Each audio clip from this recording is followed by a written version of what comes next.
It had been many months since Henry the Green Engine had returned from crew, and over the course of many months, all of the engines would start to notice a sudden change in some of Henry's behaviors.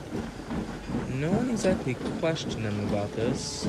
He did just come back from a rebuild, so maybe he was just adjusting to his new shape. But over time, they began to notice a lot more significant changes in behavior. Ones that he had previously not shown before he went to crew.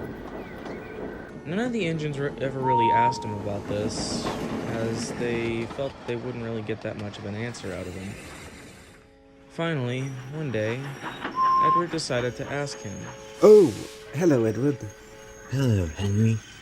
I just wanted to talk to you, as the others and I have noticed a change in your behavior since you've come back from cruise.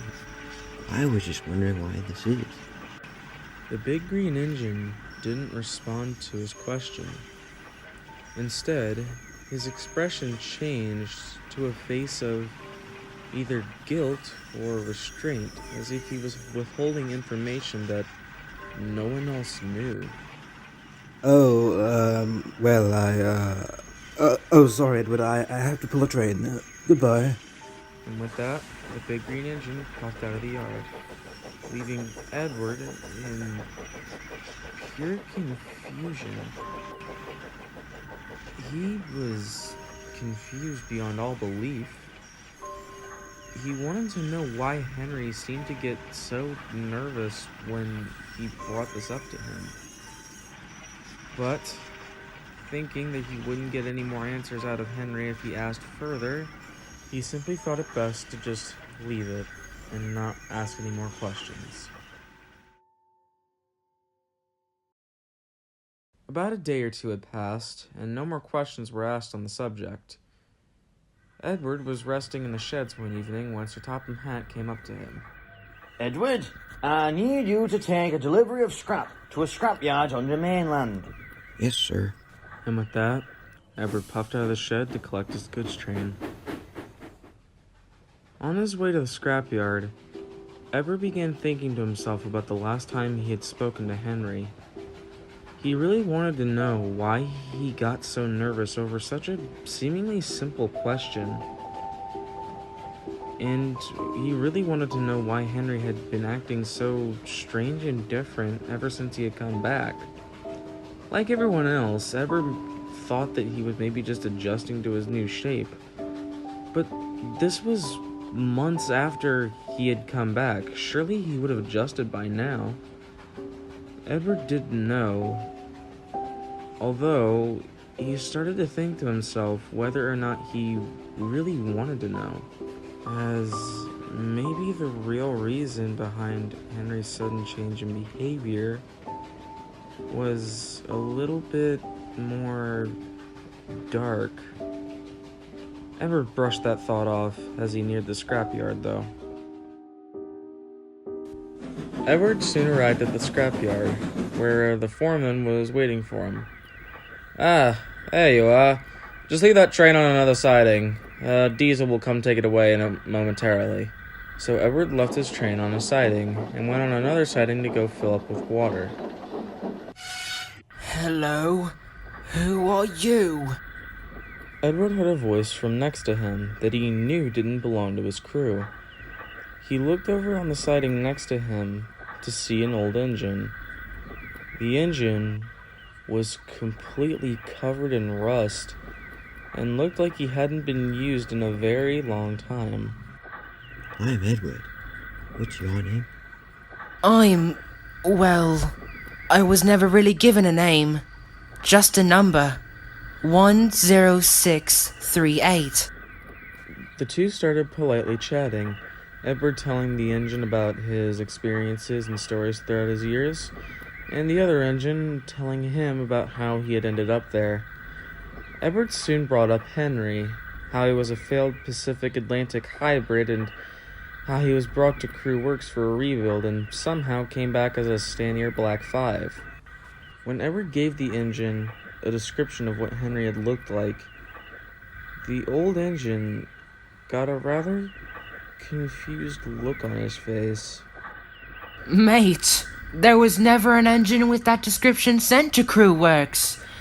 However, there was an engine of that description sent here, and, well... The old rusty engine paused, as if he was holding something back. Well, what? The old engine questioned. It was never a rebuild. Edward then heard another voice coming from his left. But this voice sounded all too familiar.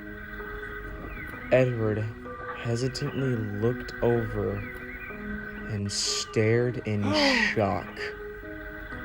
What he saw could not have been real. There, on another siding, facing away from him, was another old engine. But unlike the one to his right, this one was rusty to the point where you could still see his original paintwork. And this engine looked to be in a bright green paint scheme. This engine had 4 trailing wheels at the front, 6 large driving wheels, and 2 small trailing wheels at the back. It looked to be a hybrid of an Atlantic and an A1 Pacific specifically. Edward couldn't believe what he was seeing.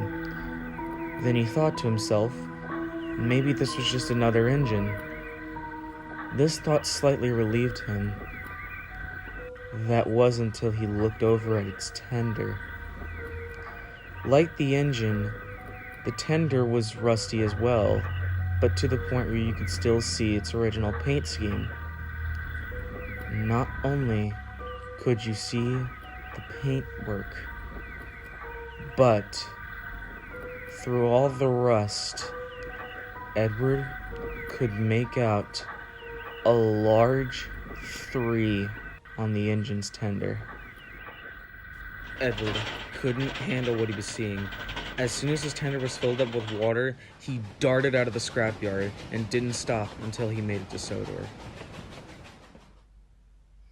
By the time he made it back to Sodor, though, it was already dark by that point. So Edward decided to sleep in a shed at Vickerstown for the night. Whilst trying to go to sleep, Edward felt a small tear trickle down his face. Edward never did tell the other engines about what he saw that night. He never wanted to, as he feared that they wouldn't believe him, or if they did, that no one would ever look at Henry the same way again. He certainly didn't look at Henry the same way again after that night.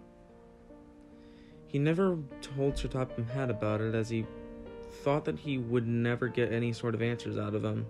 And he certainly didn't feel like approaching Henry about it, as he had already had bad luck with that last time. But now Edward didn't need to ask him. Edward now knew the truth. That Henry had never been sent to a fine place for sick engines.